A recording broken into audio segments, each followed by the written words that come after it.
इंग्रजी लिहिण्यासाठी व बोलण्यासाठी to write and speak English Marathi वाक्यांचे भाषांतर करणं अतिशय महत्त्वाचं आहे.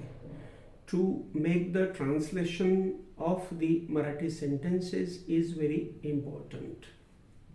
आता बघा, सी नाऊ काय आहे, what is there.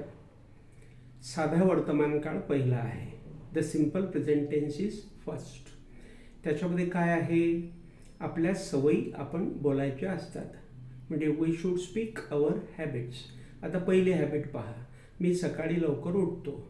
I get up early in the morning. नंतर मी शाळेत जातो. Then I go to school. नंतर मी शाळेचे पिरियड्स करतो. Then I do the periods of the school.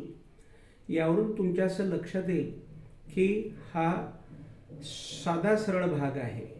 You will understand that this is the simplest part of speaking English. आता negative simple present tense.